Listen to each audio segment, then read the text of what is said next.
Questions 22 and 23 in Chapter 6 introduce a profoundly important term, and that is electronegativity. In a way, chemistry boils down to sticky shapes, and in a significant way, electronegativity creates the stickiness in molecules. Ultimately, electronegativity is responsible for life being able to form, for things like soap working, for fat being able to store energy, for what can mix and what doesn't mix, like oil and water. Electronegativity has profound implications. So what is electronegativity? Electronegativity is how much a nucleus, that's the center of an atom. If you compare an atom to a solar system, the nucleus would be like the sun. How much a nucleus attracts, not all electrons, how much it attracts the valence, outermost electrons. So the nucleus has protons in it, so that's a lot of positive charge. And if you go to the periodic table, the number of protons is given by the numbers on the top of each box on the periodic table. And as you go to the right, those numbers get bigger. So there's more protons as you go to the right. And so hopefully it would make sense that as you go to the right, the nuclei would attract valence electrons more because they have more protons to attract them with. The positive charge that's in here, there's a lot of positive charge. The more positive charge you have in the nucleus, the more it'll attract the negative charge in the electrons in the valence layer. So as you go to the right on the periodic table, electronegativity increases. So this is a trend for electronegativity. Okay, then electronegativity also increases when you go up. And here's the reason why. When you go up on the periodic table, as you get to the top, the atoms get pretty small. You'll say, for example, have hydrogen, which only has one electron. So the valence electrons are really close. The valence electrons are really close to the nucleus. And so they feel the pull of the nucleus really, really well.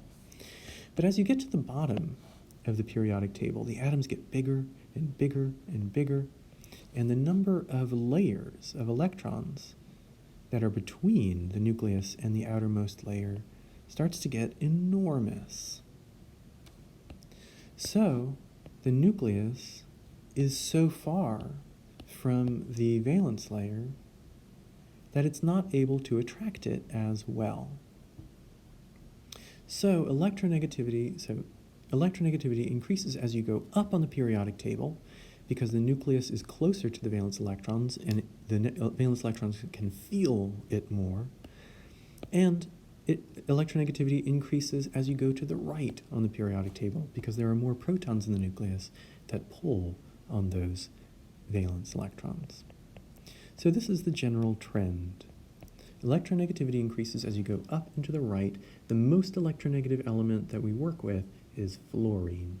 And the F in fluorine almost looks like the E in electronegativity, so that's another way to remember it. Okay, so question 22 is asking you to use the periodic table and that trend that we just established to arrange the atoms in each of the following sets in order of increasing electronegativity.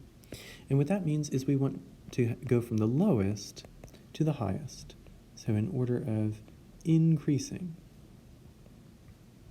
Okay, let's establish just where these elements are. First, lithium. Lithium is right here, Li. Second, Na, that's sodium, it's below it. Third, K, that's right below that. Now we can see that electronegativity increases as you go up. So the one that has the lowest electronegativity here would be potassium. And then sodium would have more, and then lithium would have the most of these three. And so that would be the answer for A. Okay, let's go through the similar reasoning for the next set of elements. Let's just look at where these are. We have sodium right here, Na, chlorine way on the other side of the periodic table, and then in between them phosphorus. Well, we saw that electronegativity increases as you go to the right. So the element here in this series that has the least electronegativity would be sodium. And after sodium, keep going to the right and you would hit phosphorus, and keep going and you would hit chlorine. So as you go from sodium to phosphorus to chlorine, the electronegativity would increase. Okay, let's try selenium, calcium, and oxygen. So selenium, where are these? Selenium is over on the right side of the periodic table. Calcium is way over on the left, and oxygen is sort of up. Okay, so let's compare these one at a time. Comparing calcium and selenium, you could see that calcium would have lower electronegativity because it's further to the left. So the lowest electronegativity would be calcium. Then selenium would have the next, but oxygen has the most because as you go up, the electronegativity increases, and oxygen is furthest to the right and furthest up. You know selenium is more electronegative than calcium because it's further to the right, and you know that oxygen is more electronegative than selenium because it's further up. And so putting those three elements in order of increasing electronegativity would be calcium, then selenium, then oxygen. And so when you think, what does that even mean? That means that calcium attracts valence electrons the least, and oxygen would attract valence electrons the most. Okay, let's use that same trend with a few other elements. So here we have chlorine, fluorine, and bromine. And again, it says to order them in order of increasing electronegativity. Increasing, so we want the lowest to be the first, and then higher and higher and higher until you get to the highest, so that it's increasing. Okay, let's look at where these elements are. Chlorine is on the right side of the periodic table, fluorine also right above it, bromine right below it. Well, we know that electronegativity increases as you go up and to the right on the periodic table.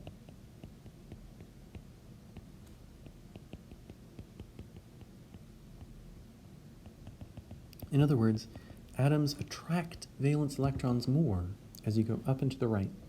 So here, the one with the lowest electronegativity will be bromine. Bromine would have the lowest, and then as you go up, you would hit chlorine, and then as you keep going up, you would hit fluorine. So from lowest to highest, in order of increasing electronegativity, you'd have bromine, then chlorine, then fluorine. Okay, how about the next series? Boron, oxygen, and nitrogen. So where are these? Boron is sort of in the top right, oxygen further to the right, and nitrogen in between. Well, we know electronegativity increases as we go to the right. So the one with the lowest in this series would be boron, then nitrogen, and then the furthest to the right, oxygen. So in order of increasing electronegativity, in order of increasing attractiveness to valence electrons, you'd have boron, nitrogen, and then oxygen. All right, let's try this last series. So first, you would, let's just look at where these are. So magnesium is over on the left side of the periodic table. F, fluorine, is on the top right, and S, sulfur, is just underneath oxygen. Well, we know that electronegativity increases as you go to the right. So magnesium is going to be lower than sulfur. And we also know it increases as you go up. Fluorine is both to the right and up of sulfur. So the element with the lowest electronegativity here would be magnesium, because it's furthest to the left and furthest down. Then the next one would be sulfur. It's further to the right than magnesium, but it's lower and further to the left than fluorine. And the last would be fluorine. So those three elements, that's the order you'd put them in, to put them in order of increasing electronegativity.